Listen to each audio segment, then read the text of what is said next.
So my motivation to start Chronicle was really on the back of my own experiences with mental health. And this is something that I'll go into a little bit later on.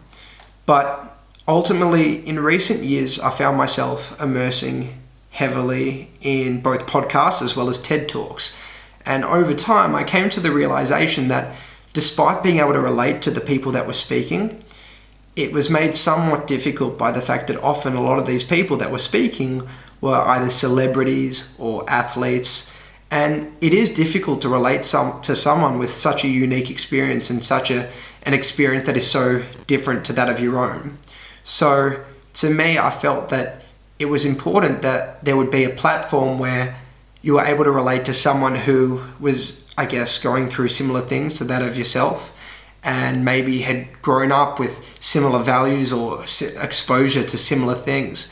And I felt that it was very important to create a platform where I guess it could be more relatable. And that was what Chronicle meant for me, and that was my source of inspiration. So ultimately, that in conjunction with my own experiences and my own journey, they work together, and that was the source of inspiration for my creating of Chronicle. So my journey with mental health really began when I was quite young. I was 11 or 12 years old, and football was a massive part of my identity. It was what I would discuss with my family. It was what I would discuss with my friends. I would play at lunch at school, and it really was something that was embedded into everything I did, and it was a source of enjoyment, a source of happiness. So when I injured my knee, I tore my knee, resulting on me needing to be on crutches for close to 12 months. There was a gaping hole left inside me, and it was definitely a tough time for me. It was a feeling of losing your identity, and I definitely felt lost. And I would just recall coming home day after school and crying in the arms of both my father and mother, and them telling me that everything was going to be okay. And I guess for me, there was this sense of despair and not knowing that things would be okay, because as a child, I'd never really endured this prolonged feeling of sadness and being upset. And it was definitely a foreign feeling to me, and I had no idea of the best way to handle it because it was such a foreign feeling. So when my mum would tell me and my dad would tell me that things were going to be okay, I kind of silently rejected that, and in my head I said, there's no way by which you could know what I'm feeling. And just because you know me and just because you're my parents, that doesn't automatically, I guess, that doesn't allow you to know what it is that I am going through.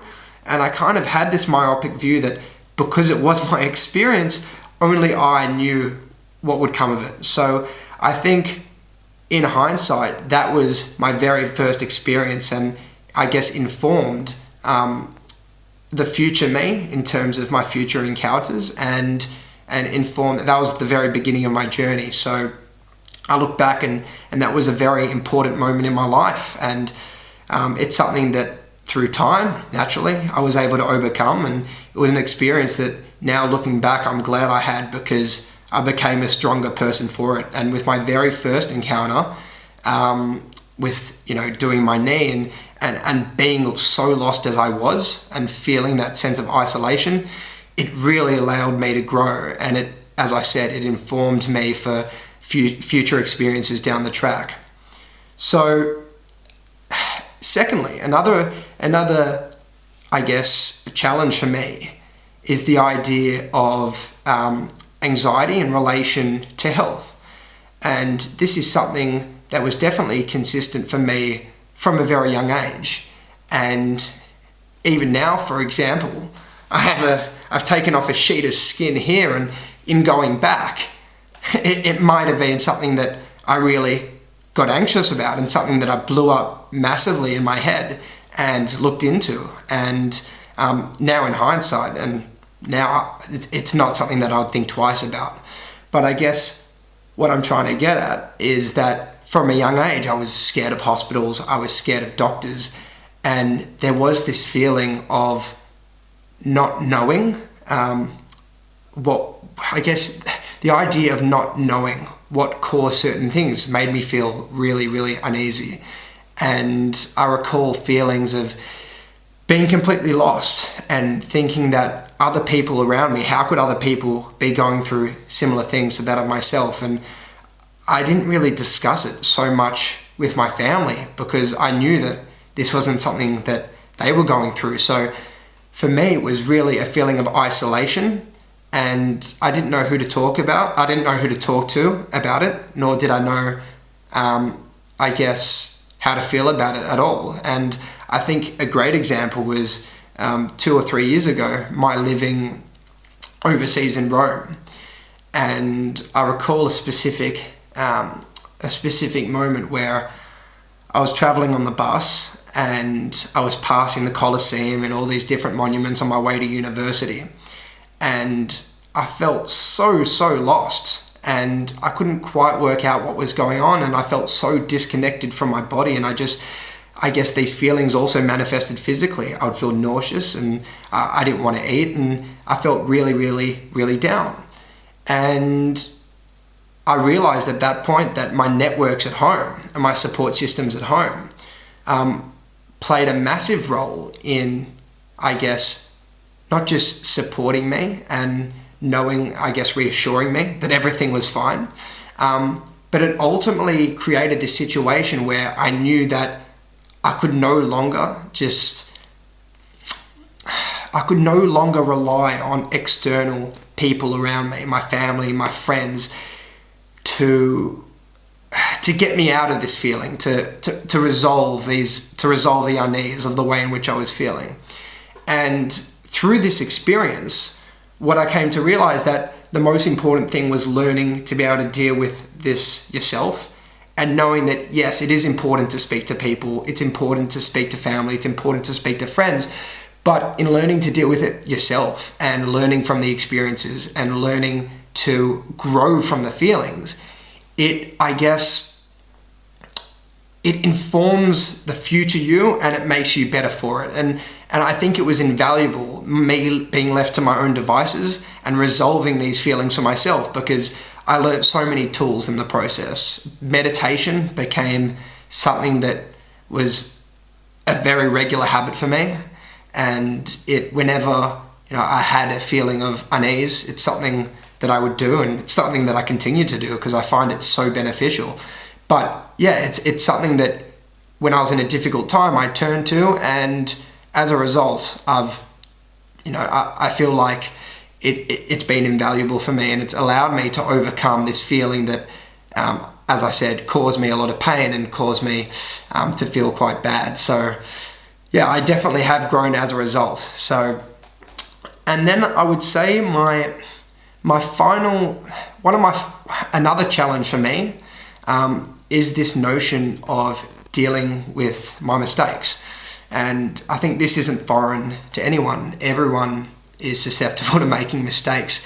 But I guess the point I'm trying to make is that I do get really down, and I get hard on myself when I make mistakes, not only because of the pain that it causes me, but of the pain that it causes the people around me. And that definitely causes feeling of regret internally. And ultimately, I came to the realization through time that despite these feelings, each action and each decision I make has a purpose, and ultimately they're an opportunity to learn and grow from and really inform the person that you're going to become. And I think what's important, especially to me, is just this idea of being a student of life and learning from every single action and every single encounter you have. And that has really had a profound positive impact on me, and has definitely changed the way in which I perceive different situations. And and so as a 23-year-old, I know the person that I want to be, and I know the path and direction that I want to take, and I know my morals and I know my values. So to the best of my ability, whenever whenever I'm beckoned with a decision, whenever I'm confronted with a decision, I act to the best of my ability, consistently with that person. And so in the future, whenever I'm down, whenever I'm sad at having possibly made a decision that I wasn't happy about, I see it as an opportunity to learn. I see it as an opportunity to grow. And that has really been a source of inspiration for me. And I'm grateful that I'm able to see it that way now, where in the past I may not have. So those are really the three things that for me have had a profound impact on me. And as I was saying earlier, those three things, in conjunction with creating this space where people can relate to the people they know, or the people they know of, or people who have gone through something similar, together they really, I think, work in harmony that inspired me to create this platform. So I'm really privileged that I'm able to speak to people, and people are willing to open up and discuss what's going on in their lives. And I'm completely aware that everyone's on their own journey, and no two stories will ever be the same. But in having my own experiences, in going through my own journey, and wanting people to open up and be able to discuss and talk and I guess just communicate with one another, that was really my inspiration to create this platform, and I'm so glad I was able to do it. So if it's able to help anyone, I'd be so happy for that, and I'm enjoying the process, and I'm really privileged to be able to do something like this. So thank you.